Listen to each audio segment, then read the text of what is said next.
Germany produced 1,347 Tiger I tanks across 4 years of war. In that same period, the Soviet Union produced more than 57,000 T-34s. The United States produced over 49,000 Shermans. Britain produced 5,000 Churchills. The Tiger cost 4 times what a Panzer IV cost to build. It required 3 times the man-hours. It consumed so much fuel that a single Tiger company required a dedicated supply column that could have sustained an entire Panzer battalion of lighter tanks. And yet, German commanders kept ordering it. German engineers kept refining it. Hitler signed every production increase personally. The Tiger was never a weapon of war in any conventional logistical sense. It was something else entirely. And understanding what it actually was and what it cost explains a great deal about why Germany lost.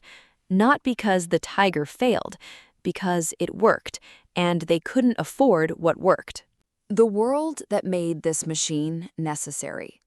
By the summer of 1941, Germany had a problem it hadn't expected to have.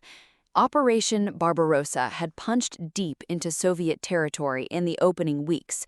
The Panzer III and Panzer IV, the backbone of German armored doctrine, were performing as designed. Then they met the T-34. The Soviet medium tank had sloped armor that deflected the standard German 50mm anti-tank gun at ranges where German crews assumed they were safe. The KV-1 heavy tank stopped 37mm rounds entirely. In engagement after engagement, German tank crews reported firing first and watching their rounds bounce. The German army's response was emergency. Krupp, Porsche, and Henschel were all given contracts to develop a heavy tank in 1941.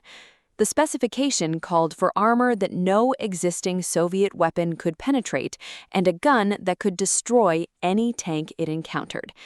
Ferdinand Porsche, already the preferred designer of Hitler, who had commissioned his cars, submitted a complex, ambitious design using electric drive transmission.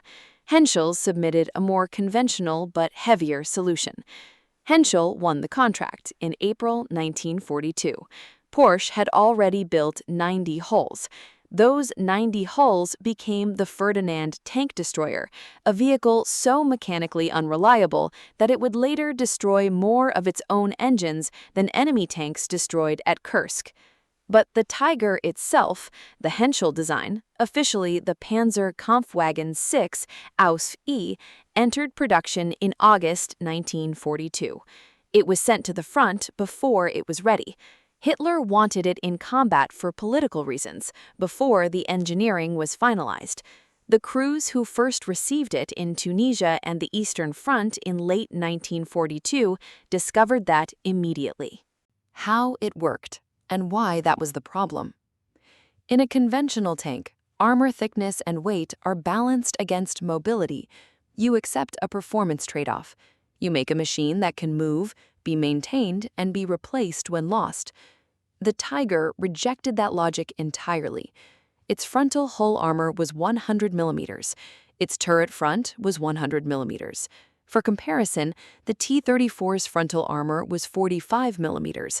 Effective because of slope, but 45mm. The Sherman's frontal hull was 51mm.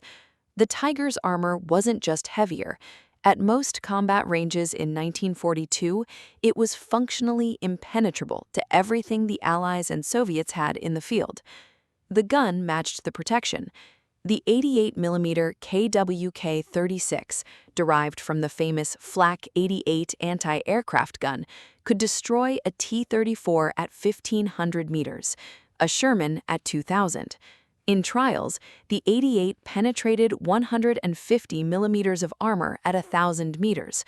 No Allied or Soviet tank of 1942 had anything close to that.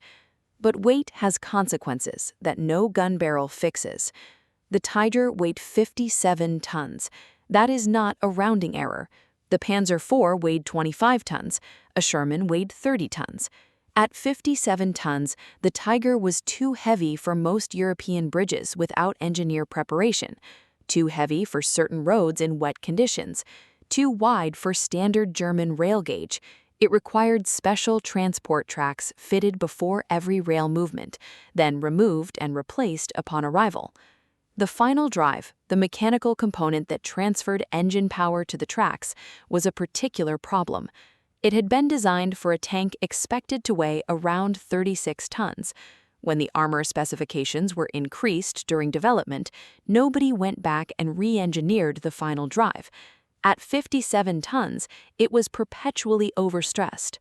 Of every 100 Tigers deployed on the Eastern Front in 1943, mechanical breakdown, not enemy action, accounted for the majority of losses. A Tiger that lost a track or broke its final drive in no man's land was usually abandoned. Recovery required dedicated heavy recovery vehicles. Repair required parts that were made by a small number of specialized factories in Germany and took weeks to arrive. The Tiger was never designed to be replaced, it was designed to be repaired. That distinction consumed Germany's maintenance infrastructure for the remainder of the war. The system that the Tiger broke. Albert Speer, Hitler's Minister of Armaments from 1942, understood the Tiger problem with numerical clarity that most German generals refused to accept. In his post-war memoirs, Speer documented the central contradiction. Germany's industrial capacity could not simultaneously produce Tigers in meaningful numbers and sustain the rest of the war economy. The Tiger required specialized steel alloys. Its turret ring tolerances demanded machine tools that were in short supply. Its 88mm ammunition required dedicated production lines separate from anti-aircraft shell production. Every Tiger that left the Henschel factory at Kassel represented a choice not to build 4 Panzer IVs or 7 half-tracks or several hundred tons of artillery ammunition. Hitler did not see it as a choice. He saw the Tiger as a solution. From 1943 onward, the pattern repeated. When a sector of the Eastern Front began to collapse, Hitler's first response was to ask how many Tigers could be redirected. When Allied landings threatened Italy, Tigers were sent. When Kursk was planned, the largest tank battle in history, in July 1943, Hitler delayed the operation by 2 months specifically to accumulate Tiger and Panther numbers. Those 2 months allowed the Soviets to build the most extensive defensive network in military history. The strategic doctrine around the Tiger became a kind of institutional self-deception. German commanders knew that a Tiger company could hold ground, that a Panzer IV battalion could not. What the planning process consistently refused to account for was that a Tiger company required support infrastructure, recovery vehicles, fuel, specialized mechanics that stripped resources from everything around it. The Tiger held. The flanks, under-resourced, did not. There was also the training problem. Tiger crews required specialized instruction. A Tiger battalion had to be rebuilt around a small pool of experienced crew who understood the tank's mechanical temperament. When those crews were killed or captured, as happened at Kursk and in Tunisia, the knowledge went with them. Replacement crews received abbreviated training and suffered accelerated breakdown rates. The tank's performance was inseparable from the expertise it required to operate it, and that expertise was finite. What the Tiger actually was. The last Tigers fought in Berlin in April 1945. By then, fuel shortages meant that many were immobilized before combat began. Several were found abandoned with full ammunition loads and functioning guns, out of petrol. Of the 1,347 Tiger Is produced, fewer than 7 survive intact today. The most complete example sits at the Tank Museum in Bovington, Dorset. Tiger 131, captured in Tunisia in April 1943 after a lucky hit jammed its turret ring. It is the only fully operational Tiger in the world, and when the museum runs it, they limit the demonstration runs because the mechanical stress is still too much for extended use. The Tiger's story isn't a story about a tank that failed. It is a story about what happens when a military institution mistakes tactical performance for strategic logic. The Tiger was, in its individual engagements, frequently decisive. Tiger ace Michael Whitman destroyed 14 tanks and 15 personnel carriers in a single engagement at Villers-Bocage in June 1944. The records of Tiger battalions on the Eastern Front show kill ratios that are, in isolation, extraordinary. But war is not fought in isolation. Every resource the Tiger consumed, the steel, the machine tool hours, the maintenance infrastructure, the specialized crew training, the dedicated logistics chains, was a resource that did not go somewhere else. Germany was fighting on multiple fronts against industrial economies that collectively outproduced it by a factor of 4.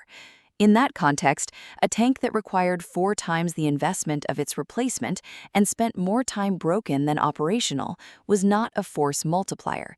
It was a budget consumed in the shape of armor. The dark part of this story isn't that Germany built the Tiger, it's that Germany believed the Tiger was a solution to a problem that no single weapon system could solve. They built the most technically impressive tank of the Second World War and fed it into a strategic situation that required scale, sustainability, and industrial logic.